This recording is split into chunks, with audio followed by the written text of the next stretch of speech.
shortly, as my Karen's given me the word that we can begin. So let us do so. To everyone who is joining us from the many time zones that I believe we are getting people to be here with us tonight. On behalf of my colleague Karen Maida Allman, who's doing the behind the scenes work, and my other colleagues here at the Elliott Bay Book Company, which is on Duwamish land in the city of Seattle, we are delighted and thrilled and honored to be doing the program we're doing tonight, which is several things. It's first to celebrate the publication in English and in the United States of a novel, a classic novel, Egyptian writer Ihsan Abdel Kouddous, translated title, I Do Not Sleep, a novel he wrote and had published in 1955. It's the first of his many books to be published or translated in English. And tonight you will hear from the translator, Jonathan Smolin, who's with us from Dartmouth, New Hampshire, and the eminent and one of the significant writers in the world with us tonight, Dr. Alaa Al Aswany, who's joining us from Brooklyn. I'll say a little more about both gentlemen in a moment, but to say this is a book that carries hands from many directions. It's published by the American University in Cairo Press, which has a great imprint devoted to translated literature, the Hupo imprint. And this book, I Do Not Sleep, or La Aman, has been published in that series. And we at Elliott Bay have often done programs with translators, poets and prose writers. And we're just excited to be able to do this with this book, which Jonathan and Alaa will talk about tonight, and you'll hear a little bit read from.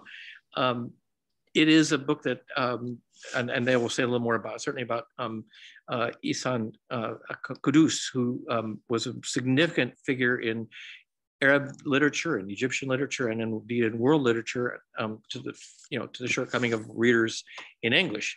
But he lived from 1919 to 1990. He was a prolific novelist and also an eminent journalist, and whose work, as writers' work will get in trouble with authorities at times, and yet his work has always had an enduring readership in Egypt and throughout the Arab world and many other parts of the world. So tonight, you'll first hear, I think, from Jonathan Smolin, who is the Jan and Raphael Professor of Asian Studies at Dartmouth. That's the last formal thing I'll say of him in that way. But he's also translated other novels by Arab writers, a novel called Whitefly by Abdelilah Hamdouchi, and these are translated titles, A Rare Bird Flew with Me by Youssef Fadel. He's also working on a biography, and the conversations we've been having beforehand, he's working on a biography of the late and great novelist Ihsan Kouddous. You will also be hearing tonight, and we're delighted that Dr. Al Aswany is with us.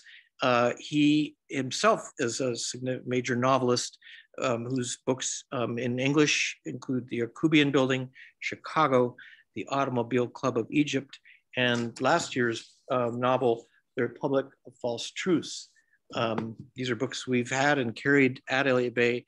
Dr. Alaa has also published numerous works, essays, and those have been published in books, The State of Egypt, The Dictatorship Syndrome, and Democracy is the Answer, among them. He's also a practicing dentist. I think that's the source of the doctor, and that's not to be overlooked. So you'll hear from Jonathan reading, and then the two, I'm sure, will have a lively conversation. Alaa knew Ihsan Kouddous, and I think that'll enliven things even more. We hope you'll also enliven things by putting questions in the chat as we go along. And you can put them, I think, in Arabic or English. I think they'll get fielded okay tonight. And Jonathan, I think, will be the one taking those on and either answering them or working them out with Alaa. And Karen has put information on their books that we carry, and you can order or come into our store if you happen to be in Seattle. On that note, and to also say, well, I hope this is not the last we see of either of these gentlemen. with the other work that Jonathan's working on, and we hope to do a program with, we've talked about doing something with Alaa for his own work, which is certainly to be done. So with that, again, for everyone here at Elliott Bay Book Company, thank you so much for being with us today, whichever day you're in, because we probably have some people in tomorrow. And for those who hear this in recording, who are in Egypt or elsewhere, we appreciate your presence whenever it can be here. So now, please give good virtual attention and applause to Jonathan Smolin, Dr. Alaa Al Aswany, and the work of Ihsan Abdel Kouddous. Thank you both. Well, thank you so much for that introduction. And thank you all for coming, and a big thank you to Elliott Bay Book Company for hosting this. We're honored and delighted to be able to have this conversation tonight. So I thought I'd just start with a little background information. First of all, the two film posters behind me are films that are based on Ihsan's work.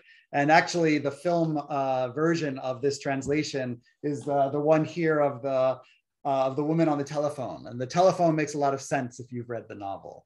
But a little bit of background or information about him is that even though we're reading this as a book, that was not how it was originally published. All of Ihsan's fiction was serialized, and it was serialized in his own weekly magazine that was called Rozu Youssef. And this magazine was the most popular political cultural magazine in Egypt in the 1940s, 50s, 60s. And so he serialized each chapter each week. And when he wrote, he had an idea of the plot, right? He had an arc in mind, a kind of basic arc for the book. But he would write each chapter on Friday night when all of the other work was finished for the magazine, because he was the editor of the magazine. He would go into the office, spend a few hours, write a chapter, and then take the magazine to the printer to be published. And so what's important to keep in mind is that each chapter here was something that he wrote very quickly in just a few hours, but it was also something that, you know, these chapters end with cliffhangers to get readers back the next week, to get them interested in buying the next week's magazine and following the novel and continuing the novel. But then also he wrote in a style that was inclusive. He wrote in a style that was cinematic. That is, it was accessible. It was easy. It was snappy. It was fun. It was direct. It was something that embraced a wide audience and intended to bring the widest possible audience into the press, into the magazine, into his fiction. So I'm going to read a section that was certainly shocking at the time when it was published. In this section, Nadia, who is the narrator, has been having an affair with an older man, 20 years older than her. And they've been meeting at his bachelor apartment. But one night, her father and stepmother are going out to dinner, and she decides it's time to get him over to the house. And of course, she lives with her parents.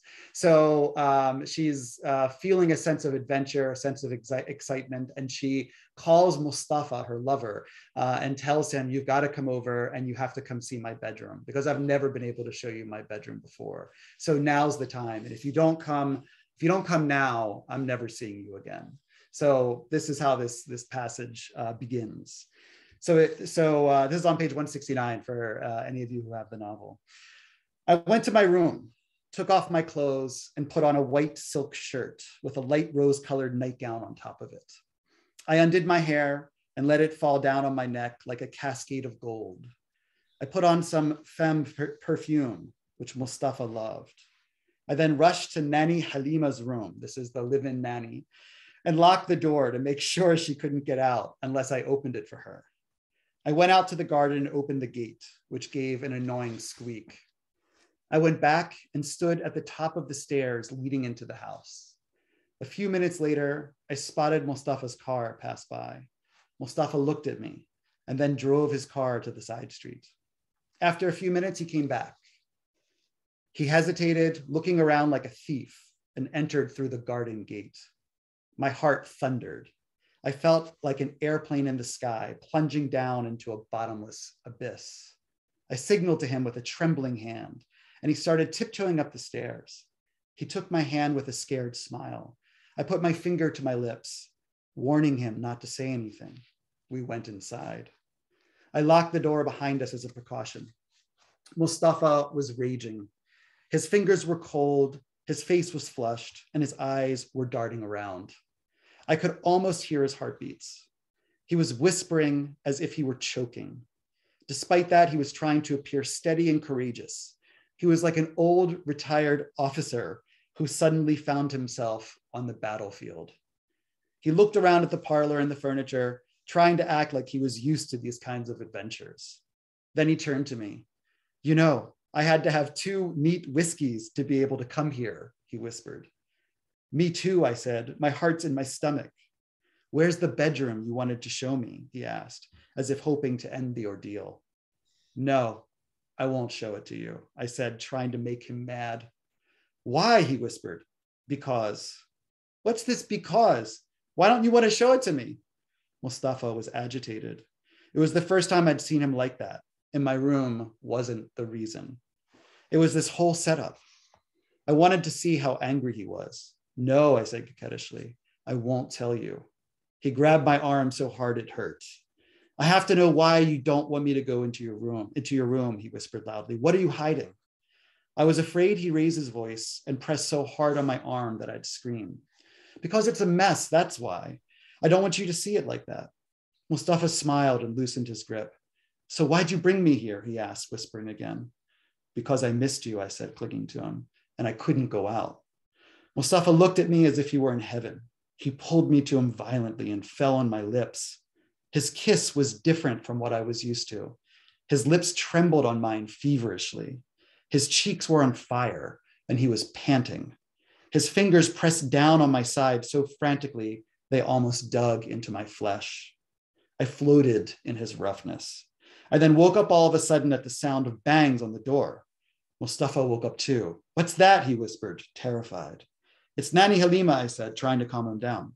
What's wrong with her? What does she want? Where is she? He asked, looking around quickly. Don't worry, I said calmly. She's in her room.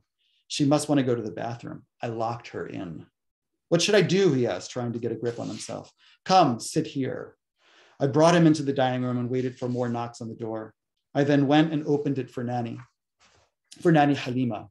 Who locked you in? I asked with a big laugh. Bismillah, Bismillah, she exclaimed. I don't know, Miss Nadia. I thought the jinn locked me in, or I died and got stuck in my grave. There aren't any jinn. Someone must have locked you in by accident.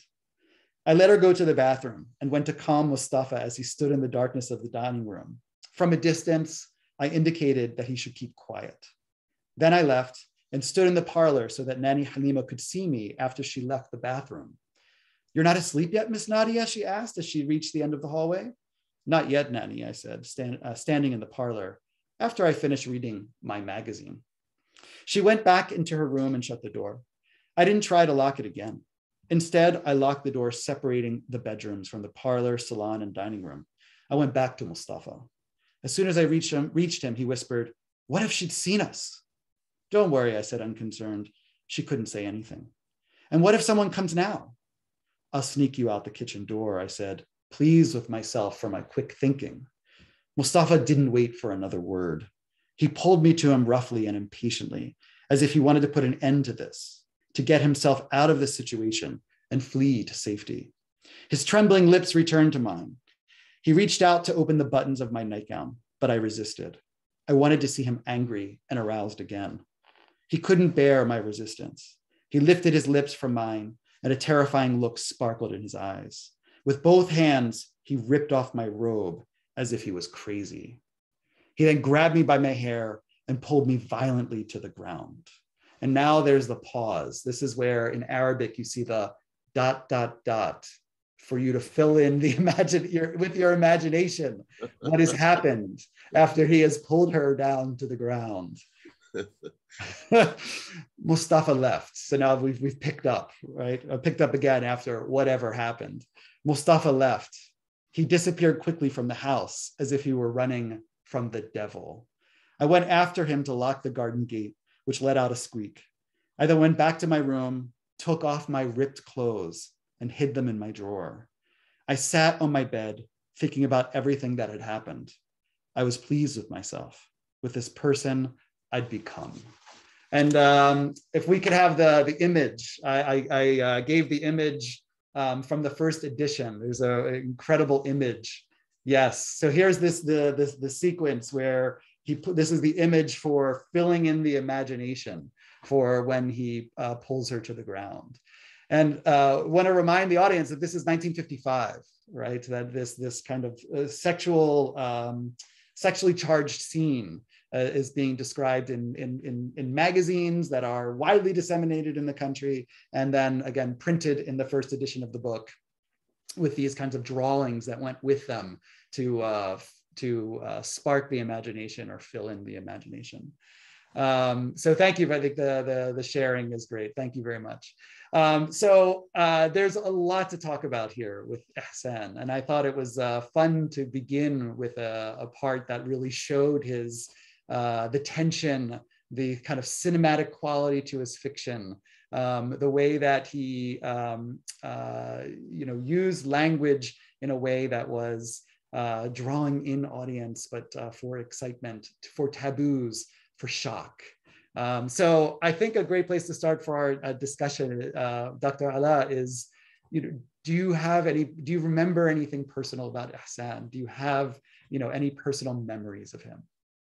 Well, thank you very much, and must thank you really for what you've done, because what you've done is very important to the Western readers to discover this major novelist.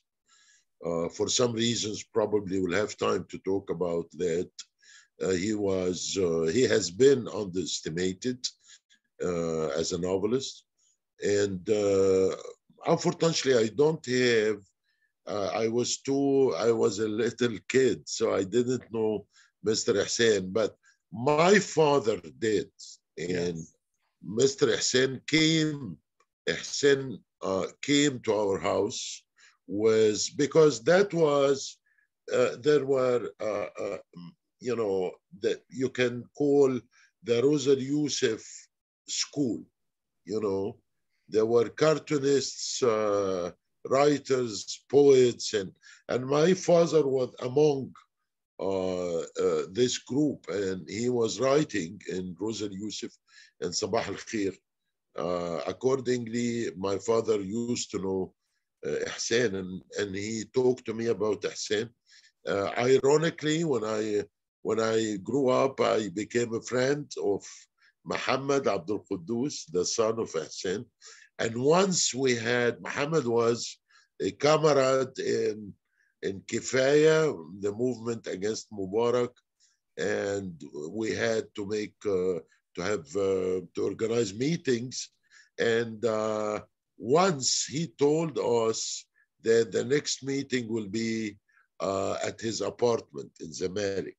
So I went, and I felt overwhelmed because that was the apartment of Ihsan Abdel Kouddous. And of course, I kept, Muhammad was nice, kind enough to show me the apartment. And you can imagine easily that this great writer lived here and wrote here. And, and of course, I got inspired by Ihsan, like all the Greek Egyptian and Arab Greek writers. The apartment, it's like a museum. It's like they kept it exactly like when Ihsan lived there.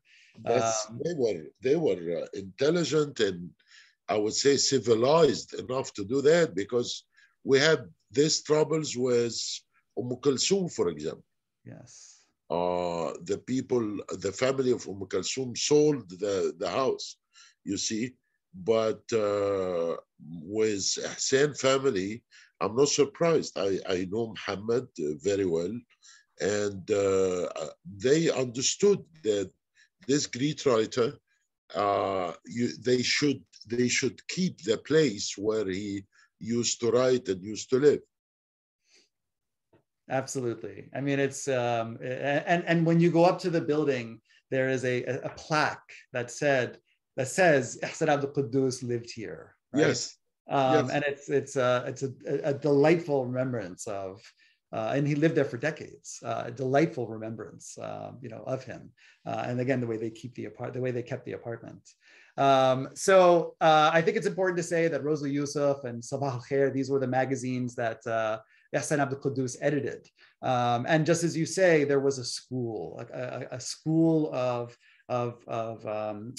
artists, of journalists, of fiction writers that were part of this larger project of these magazines.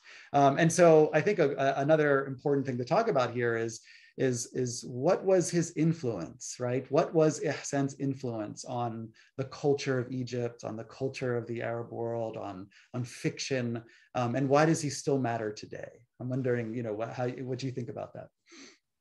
Well, you have this school of Rosa Youssef was founded first by Rosa Youssef and then by Ihsan.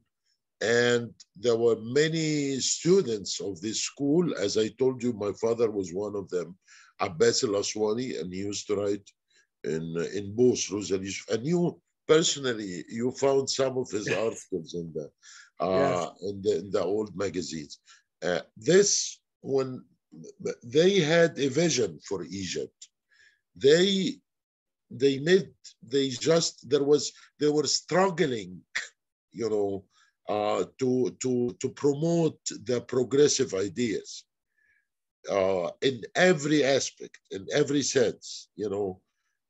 For example, the woman is a female creature, or the woman is a human being who happened to be a female. The difference is huge, because all the conservative and religious fanatic ideas consider the woman as a female creature. The fact that the woman is a female is a basic, decisive fact. But the other school, Sabah Al Khair and Rosa Youssef school, the writers try to present the woman differently. She's a human being who happened to be a female. And that's when you think about what Ihsan did in his fiction, this is the core of the struggle of is that the woman is free. I'm not surprised. One of his novels is I Am Free. Yes. You see?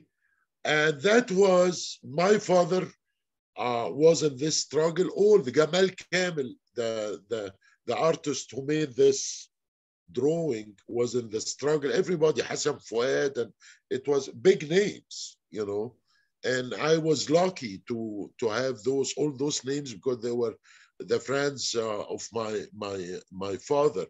Ironically or interestingly, my first short story I ever published, I did publish in Rosa Youssef. Wow. When I was 19 years old or 20 years old, you see. And after that, they told me, the chief editor of Sabah Al Khair told me, Louise Grace was really a student of Ihsan. He told me, we are trying in Sabah Al Khair to promote the progressive ideas to the middle class. Yes. And we're hoping that the middle class will influence the whole society. Yes. And that's exactly what you just said. So, journalism and fiction played a political and social role. Journalism and fiction, there's an intimate link between the two, and that they both played a role in transforming society, reforming how people think, establishing and propagating a new Egypt. Of course, and if you consider, and you did, if people consider the political situation, it was a moment of change of Egypt. Nasser blocked any political change. you know, totally and finally. But he didn't block the social and cultural changes.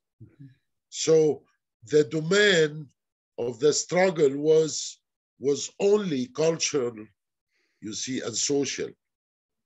But as you explained before to me and explained in the previous events, that inside the fiction of Ihsan, there is a political message. Very much so. And so you're getting me wondering why, you know, at least love to hear from you. Why has he been underappreciated? I mean, this project started really for me, in a sense, 25 years ago, when an Arabic teacher said to me, an Egyptian Arabic teacher said to me, it's a disgrace that Ihsan hasn't been translated, and it's a disgrace that he hasn't been taken seriously as a writer, and he's been ignored and underappreciated and neglected, and this is horrible, and somebody needs to fix it. And, you know, I went and did a lot of research on Morocco. I wasn't thinking about Egypt too much. And then, you know, 5 years ago, I went back and I thought, oh, someone must have done this by now. Someone must have translated him. Someone must have written about him and about his importance as not just as a journalist and as a fiction writer, but as someone who spoke truth to power, someone who was willing to take risks in order to promote democracy, in order to promote civil rights, in order to transform the country. And so why has he been, you know, in your opinion, why has it taken this long for him to find an audience in English and to be taken seriously as a writer? Well, you have many reasons. One of them is that let's talk about, I will say a few words about every reason.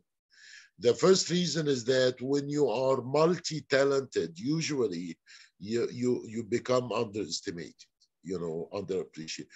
And then we have an example here, Salah Jahin. Salah Jahin was a very talented artist, visual artist, cartoonist, and a major poet and a screenwriter, you see, and he used to write himself, you know. Accordingly, up to now, he has been underestimated because people get distracted. So Ihsan was multi-talented. This is number one. Number two, I don't think that being multi-talented was the most important reason why he was underestimated. Number two, as you know, Nasser cracked down on the Communist Party 1959, and then 1964, he released the communists, and there was a deal for them to dissolve the Communist Party, to close it, and for him to give them, you know, jobs in the culture. So beginning from 1964 till, and even before, because he released some big names before 1964. Beginning from 1964 till 1970, the Egyptian culture was totally under the Marxist influence. Totally, absolutely. Wherever you go, you see. Why? Because they were, of course, many of them are great intellectuals, you see, but the problem is the dogma. So they were looking for a class conflict in your text, even if you're Balzac, they don't care, right? Is there a class conflict, you know, or they don't have a class conflict? Of course, there was no class conflict, right? Accordingly, they categorized Ihsan as the writer of the bourgeoisie. And they did that with Mahfouz.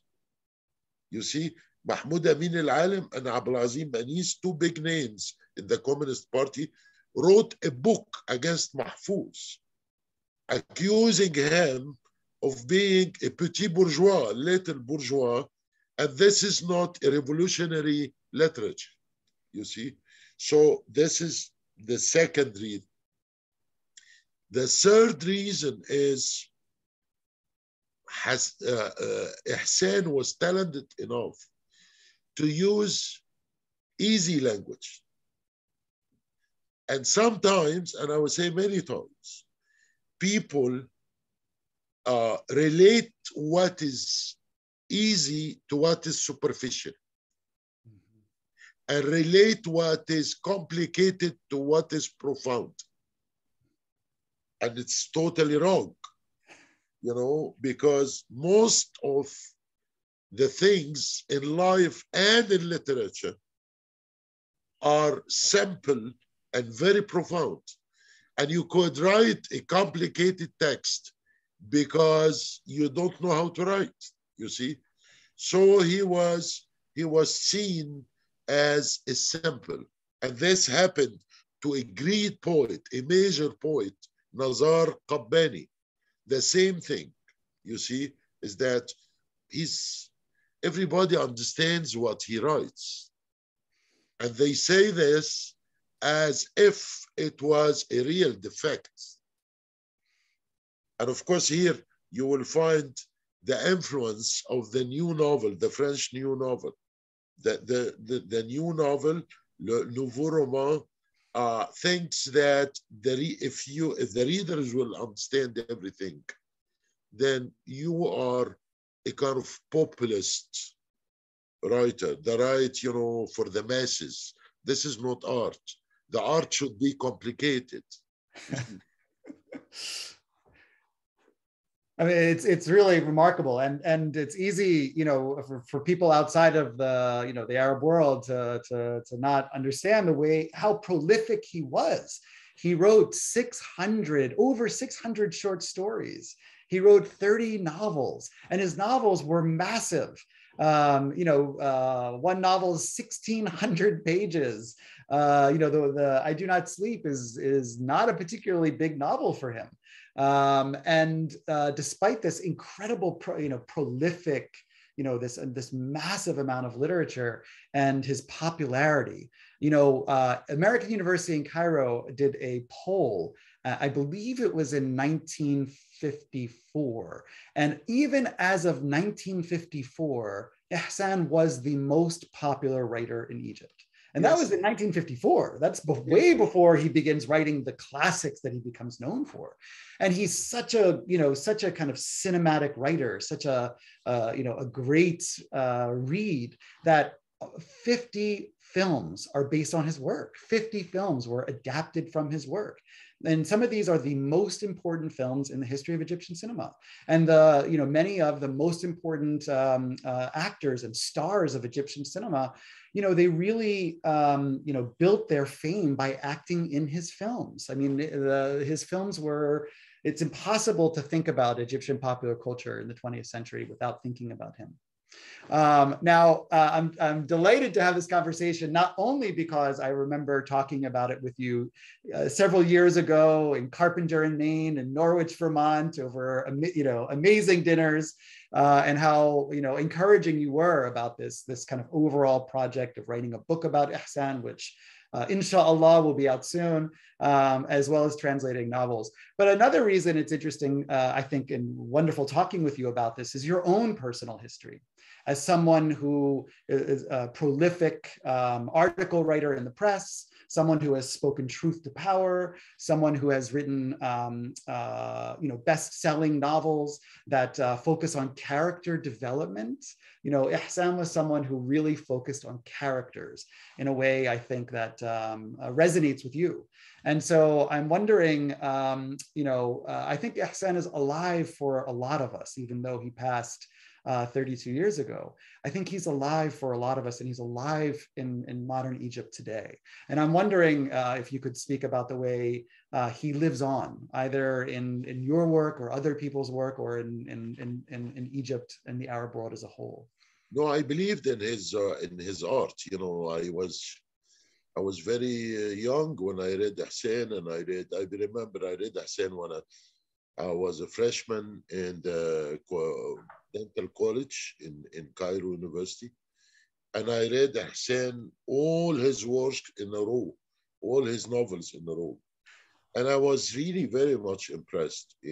I did like the way he was, because now I understand after this experience in fiction, he had it all. He was capable to present the character. He was capable to make strong opening, as you just said. He was capable to make a wonderful, significant conversation. He was capable to evolve the character and to make a living character and to push the plot in the right direction. He had all the tactics of fiction writer. He was really great writer, a great writer. And of course, I was influenced by him. And of course, the fact that he believed that he should always say the truth, and he paid the price. And my father paid the price too, and I am paying a price now, you know, and I don't regret, and I don't think he did, and I don't think my father did, you see. So because as there is a wonderful sentence by Che Guevara. He said, the honor is to say always what you think and to do always what you say. And I think Ihsan exactly did that. He always said, even when he got terrorized, when he got arrested, and I have some information that he was really mistreated when he wrote about, he made history. He wrote the secret, a very famous article, the secret society which rules Egypt, and he was talking about the free officers, and he got arrested the next morning. And I know that he was mistreated in prison. That's why Nasser told him, have you learned your lesson yet? You know, but after that, even if he didn't talk politics directly, but he never said something or wrote something he didn't believe in. You see, and as you said, he just inserted his political ideas in the fiction. Absolutely. You know, he was not only arrested, right, for his journalism, but he was the first fiction writer to be brought before Parliament for harming public morality. He was interrogated by the police for this. He was appalled at the way that fiction was something that the state could investigate like a crime. And he was the first. And it's interesting the way that this experience has continued, of course, for certain writers and for for fiction writers today. This conflict between the state and fiction. But it's fascinating how his the challenges that he faced, right, still resonate today, are still with us today. And so thinking about his writing, and again, the way that he used writing, the kind of the simplicity of his writing, of course, hid behind it the complexity of it. And he simplified his fiction and his writing and his language to try to bring in the widest possible audience, right? To bring in readers, and to, in a sense, disseminate the ideas that he had and the kind of political contestation, right, against the state that he was so dear to him. But I'm just curious about, again, parallels between his career and your career. I'm wondering if you could speak a little bit more about that, if you don't mind me pushing you a little bit more, just because, you know, there really are very interesting parallels. You are, you know, the tremendous bestseller. You have audiences, wide audiences, your character development. You focus in the details of the characters in ways that I think, you know, resonate. I resonate with Ihsan, but also the way that you have been, again, speaking truth to power and not backing down. So I'm just wondering if you could speak a little bit more about this. Well, yes, you have a point here, because it's true that I never saw Ihsan, but I think we are struggling. We have been struggling to achieve the same Egypt. I believe in that. You see, I believe that the Egypt I have been struggling to achieve is the same Egypt he had been struggling to achieve. A civil, democratic country, which is not religious, and where the army is not ruling, and with progressive ideas, and with the woman treated as human beings. And I share with him all his ideas, of course, you see.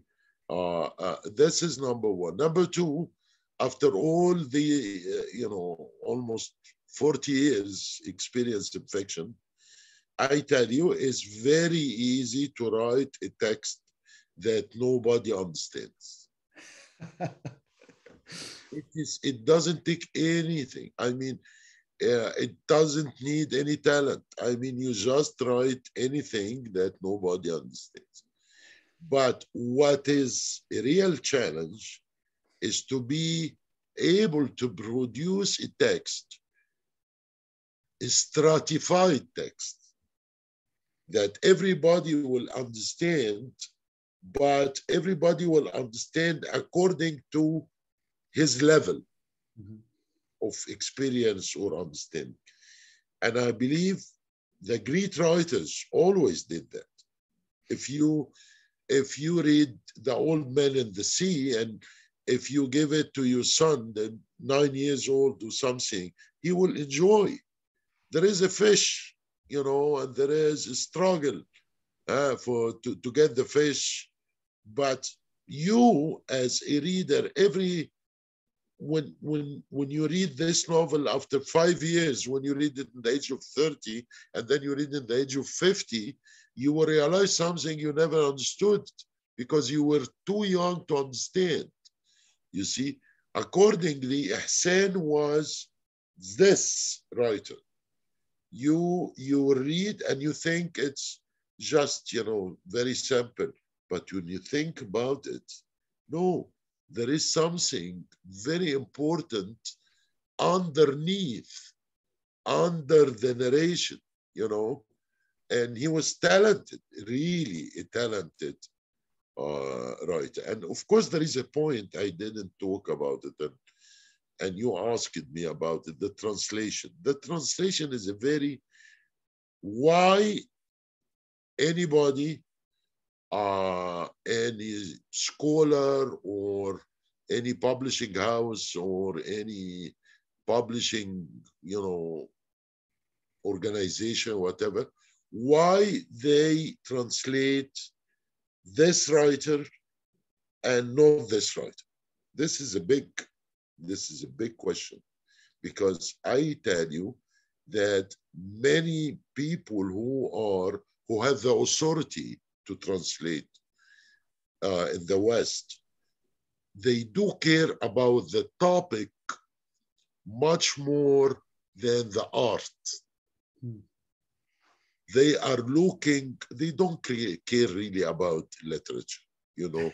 They care about anthropology. They care about the topic. So if you, for example, write something, the topic is very attractive, you see, a veiled woman, very much Islamist, will fall in love with an American soldier, and they will make love, and her father, who is a fanatic, will kill them, both. And then he will make the morning prayer with the blood on his galabaya. Even if the novel is nothing, it will be translated. Why? Because you are using the stereotype, for your own interest. So not only Ihsan, and that's why I thank you again, because you've done this. You've presented a Greek writer to the Western readers for the first time, but you have others who were, they are unfortunately almost unknown. It's like Fathi Ghanem is a Greek writer. Even Youssef Idris is not known. Tayyib Saleh is known, just partially. So what you're doing, and I hope that you really keep up this work, is very important. Thank you again. Well, thank you. And there is, I'm finishing the draft of the next translation by him and submitting it in just a few weeks. So there's a next one. There's another one on the way. There's another one on the way. Well, I think a good place to stop here is just to remember that Ihsan, of course, was a masterful storyteller, a masterful fiction writer, but he also had an incredibly passionate and deep commitment to democracy and to civil rights. And he had a vision for what Egypt would become after the monarchy. And his vision was that Egypt would become a democratic country with full civil rights and human rights and contested elections and a liberal society, and in the way that a progressive liberal society in the way that you have so elegantly spoken about. And I think it's worth at least thinking hard about the way that this was something he dreamed so much about in the 1940s and the early 1950s. And in many ways, he's still waiting for that. And so we hope that there's hope for the future, and that things will indeed change. So I think we have 10 more minutes. And so I think a good place to start is with questions, or a good place to begin the next section here is with questions. So if anyone has a question for Dr. Alaa, or for me, or about Ihsan or the translation or anything, please put it in the chat. And we're happy to go from there. So I see here, just starting EF, a question for both panelists. Ihsan was an iconic writer in his time.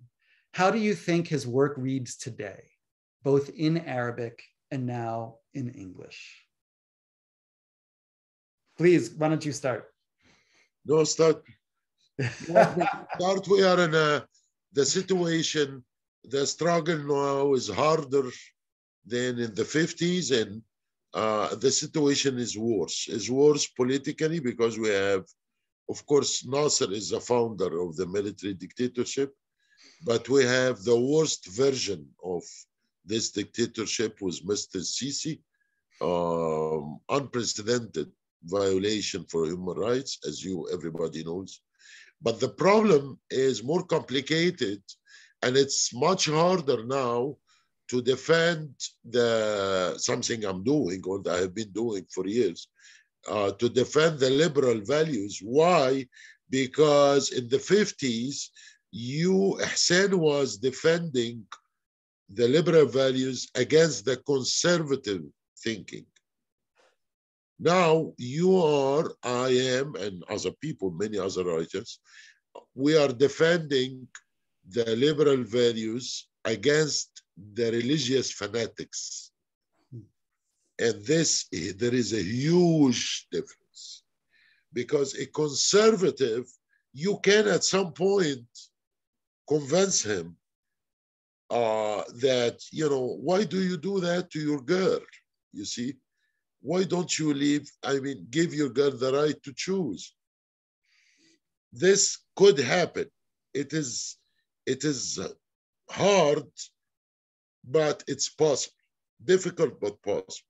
Mm-hmm. But when you talk to somebody who believes that his religion doesn't allow the girl to choose for herself, now it's much more complicated. Mm-hmm. So the struggle continues, but the situation in Egypt now is worse than the 50s. This is my answer, please. Well, just thinking about, Ihsan today, how he reads, one of the things that I think is really magnificent about him is and something that you pointed to earlier, is that he can be read on two completely different levels. He can be read as a writer of, in a sense, bourgeois angst, right? He's writing about the wealthy and about kind of sexual taboos and anxieties of affairs and sexual scandal. And he can be read in this way as an entertaining writer, as a kind of melodramatic writer, as a writer for cinema. But what I discovered reading through his massive, opus is the way that his work is intensely political, and the way that his work really was underlied his work a sense of political contestation of Nasser, of political metaphor and symbolism. And so in that respect, I think certainly reading it, it has a kind of juicy 50s melodramatic feel to it, but it also has an entirely other level of political metaphor about aspects of the 1950s and 60s. So the next question here is, why did you choose to translate I Do Not Sleep out of Kouddous's prolific catalog? Why this novel? So this novel was actually the first, and well, so Ihsan was in jail, right, after he wrote this this article that called for the military, called for Nasser to return to the barracks, to leave the army, and to form a political party that would contest free and fair elections with other political parties. And when he did this, it was shocking at the time, and he was jailed and abused for this. And afterwards, after he got out of jail, he really focused on fiction much more so than editorials than he had in the past. And so this novel is really the first of the big novels that he wrote after his experience of incarceration. And every year from 1955 to 1964, he wrote at least one big novel, if not several big novels. He was incredibly prolific and obsessed with writing fiction. And so this novel was the one that launched him as a kind of sensational writer, but also a writer that sparked scandal. This novel in particular drove the sales of the magazine. The circulation skyrocketed. Readers wrote letters into the magazine saying how much they loved the novel, and also condemning Ihsan for harming their daughter's morality and for and accusing him of being an existentialist, which in 1955 in Egypt was not a compliment.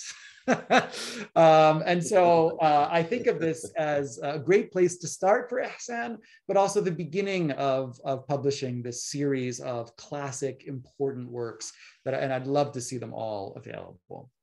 So next, I see from Ibrahim Fauzi that I have the phone appearing on the movie poster, that it plays a major role in the novel. Could you please clarify this point? And so in the novel and in the film, this is, and by the way, the film, if anyone has a chance to see it, is magnificent. And it is the first color film in the history of Egyptian cinema. And it had an all-star cast, including Fatin Hamama, Omar Sharif, and all the other stars of Egyptian cinema at the time. But Nadia in the film, she would basically trick her parents to call her lover, Mustafa, or trick her parents to make phone calls with other boys. And this was something that outraged readers of some readers of the novel and in the magazine. And people wrote letters into Rasul Youssef saying, how could Ihsan teach our daughters to trick their parents to call their boyfriends from their bedrooms in the middle of the night? And so the movie poster, I think, alludes to this with the picture of Nadia in her slip with the phone and looking in the other direction. You can see with her arm that maybe her parents are listening. I see, how is Nadia's story related to the coup? Ibrahim, it's a long story. Please look for my book when it comes out. I have a lot to say about this. And then the process of translating Ihsan, he is such a crisp writer. And the one thing I really tried hard to do is to give English readers the experience of reading Ihsan, to try to remove myself and to make it read as if it were a novel written by him in English. And I did my very best for that, and hopefully that was the case. And then let's see here. I think we just have a couple more minutes. Mustafa Wajani, hello, Mustafa. Thank you, Jonathan, for paying tribute to Ihsan Abdel Kouddous and introducing him to English readership. I know that you've translated a wide range of Arabic novels representing different literary orientations. What is so special in Ihsan's language and style compared with the other works that I've translated? Well, actually, there are some interesting parallels, even though they seem very different. I've translated some Arabic police novels that were set in Morocco, and that writer also used a kind of snappy, simple, cinematic language in order to grip the reader in a kind of police novel narrative. And in that respect, I do think of Ihsan as the father of popular fiction in the Arab world, that we see all kinds of popular genre fiction in Arabic. There's horror fiction, there's detective literature, there's all kinds of science fiction that's written in a kind of cinematic style. And I think that he really is the great father of this. Even Ahmed Khaled Tawfiq, may God rest his soul, Allah yarhamu. He was a good friend, and he was very enthusiastic about this project on Ihsan, and he was seen as the godfather of Arabic horror fiction, and he I remember told me that he felt that Ihsan was the father of all popular Arabic fiction, and so I think that's an important parallel there. If there are any last questions, I think we're just at 10 o'clock. If there are any last questions, please put them in the chat. Well, I just want to say, what a pleasure. Oh, there's one more. When I was in Cairo, I noticed how there were so many bookshops all over the city. Can you both say anything on the appetite for literature and reading in Egypt today and its place in culture? And so I guess both of these questions, I think, are for you, Dr. Alaa. What is the appetite for literature? And can you recommend some writers that have been, Egyptian writers or Arabic writers that have been translated into English for people to read? Well, I don't think, the problem, I believe that how much people read literature is very related to the dynamics of the society. And I found this, I felt this, I lived this, beginning from 2002 till 2011, there were more and more people reading literature. And of course, my sold copies of my novels is in evidence, Yes.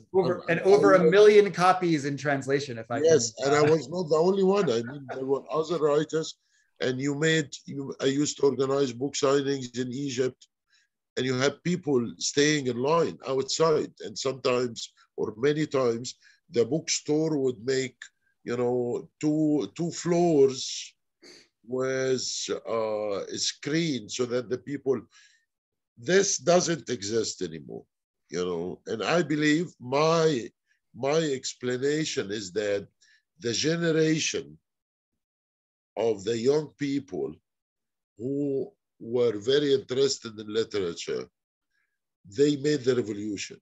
And the situation against the revolution now, they are, you know, I believe they are temporarily frustrated.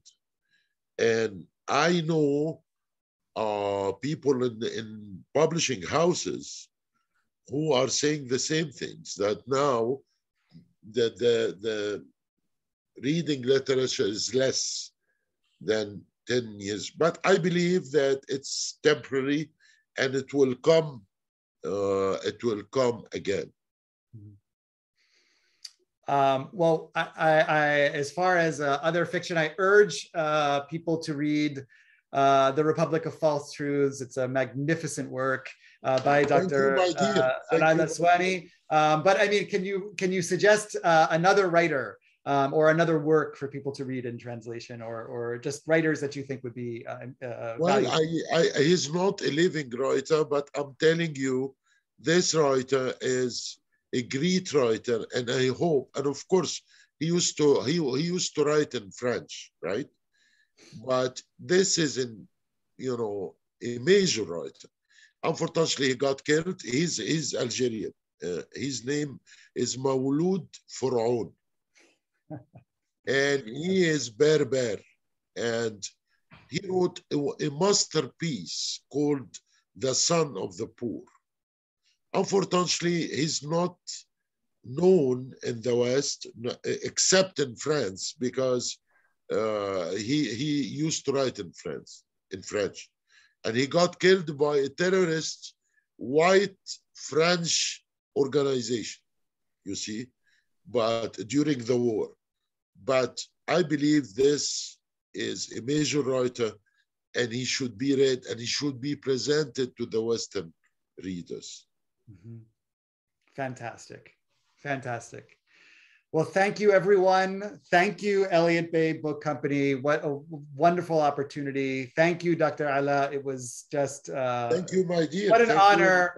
What a privilege. Thank you for what a delight. effort, for all what you've done, for everything. So thank you all. And have a good night. And we hope to see you at future events. And I think Karen's going to try and get Mr. Kouddous, she was that last question, or the book recommendation. I'm sorry, just also, because his name is Feraoun, because I found quoting The Poor Man's Son. Feraoun.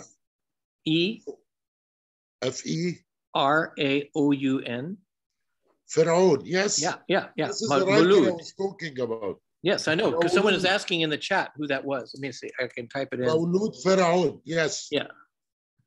Yes, I highly recommend his works. You can find information in English on him on the internet. Yes, Mawlud Faraoun, yes. So I just did that. I didn't do it to everybody though. Very important Algerian Francophone writer. Karen, we get something else here. I know people are probably trying to go, and you both are up late doing this, but we've got to get these writers their credit. And he died, he was 19, okay, there's his name for people to see. This has been amazing, both of you. I don't know where your meeting place. Thank you very much. Yes, I don't know where your meeting places are if cafes or something, but this, I feel like we've been around this table, the two of you having this great conversation, and maybe if coffee or something was fueling you both, it would just keep going. I have a feeling there's so much, and others would be coming in, either joining for a little while to partake. But you've done Ihsan's and his work great credit, both with this translation, with this publication of the book, and with your conversation tonight. And Dr. Alaa, it's been just an honor to have you here, and we hope thank you very much, sir. To have you again some other way and some other time, maybe in person. You're in the U.S. We can. Yeah, it was my pleasure. It was my pleasure. We would. We've had several people like Abdulrahman Munif and many others have been here. I mean, Adaf Sweet, we've talked about. It was my pleasure. It was my pleasure. We would do that. So thank you all, everyone, again for being with us tonight. And I thank also our colleague at the American University of Cairo Press, Sue Osfield, who has been instrumental in this happening. We're working on some other programs like this too. So I think stay tuned, as they say. And thank you, gentlemen, for staying up late and doing this. And take care, all of you, everyone. Thank you all. Thank you, Sue. Thank you, everybody. Thank you. Have a good night. Thank you very much. You too. Thank you. Take care. I'll see you all soon. Thank you. See you soon. Take care. All right.